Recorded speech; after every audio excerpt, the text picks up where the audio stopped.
It was a warm, sunny morning.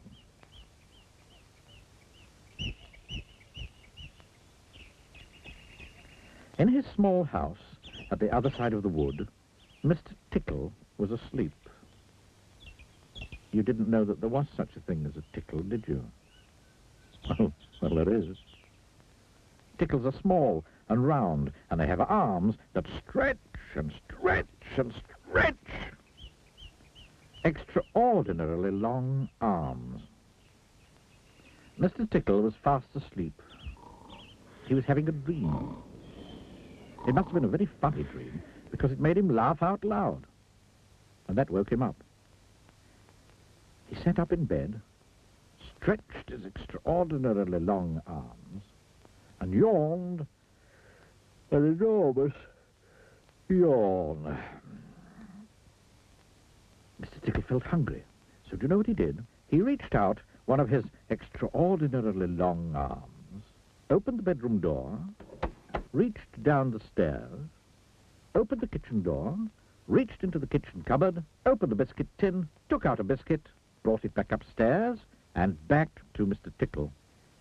As you can see, it's very useful indeed, having arms as long as Mr. Tickle's. Mr. Tickle munched his biscuit. He looked out of the window. Today looks very much like a tickling day, he thought to himself. So, later that morning, after Mr. Tickle had made his bed and cooked his breakfast, he set off through the wood.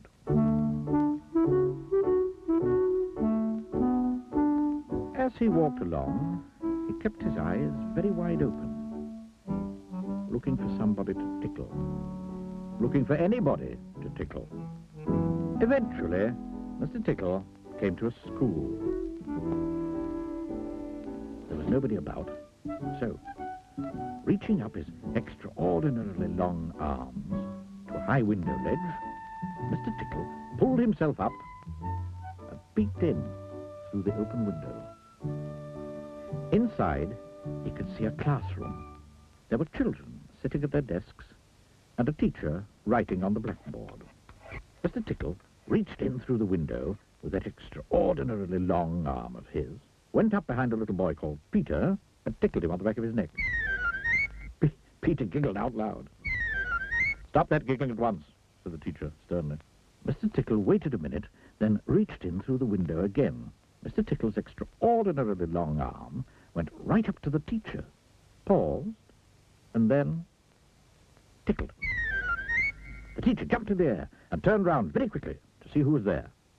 But there was nobody there. Mr. Tickle grinned, a mischievous grin.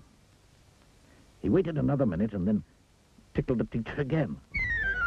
This time he kept on tickling, until soon the teacher was laughing out loud and saying, "Oh, stop it! Stop it, over! Stop it over and over and over again!" All the children were laughing too at such a funny sight. There was a terrible pandemonium. Eventually, Mr. Tickle thought he'd had enough fun. So he gave the teacher one more tickle for luck, and then very quietly brought his arm back through the open window. Chuckling to himself, he jumped down from the window, leaving the poor teacher to explain what it was all about, which of course he couldn't. Then Mr. Tickle went to town. And what a day Mr. Tickle had. He tickled the policeman on traffic duty at the crossroads in the middle of the town. It caused an enormous traffic jam.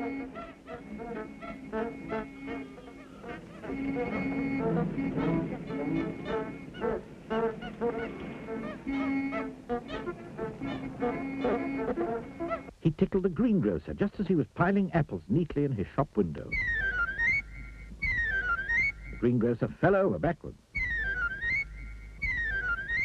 and the apples rolled all over the shop. There were apples everywhere.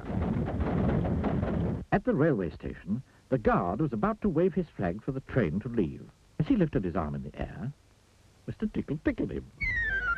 And every time he tried to wave his flag, Mr. Tickle tickled him. And tickled him again. Until the train was 10 minutes late, and all the passengers were absolutely furious.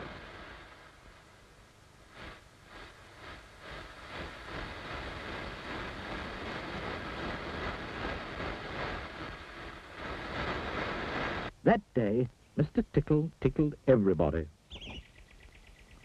He tickled the doctor. He tickled the butcher.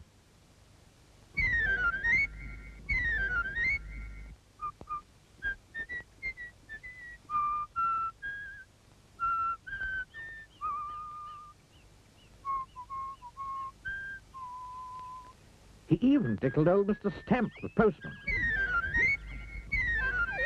who dropped all his letters into a puddle. Then Mr. Tickle went home.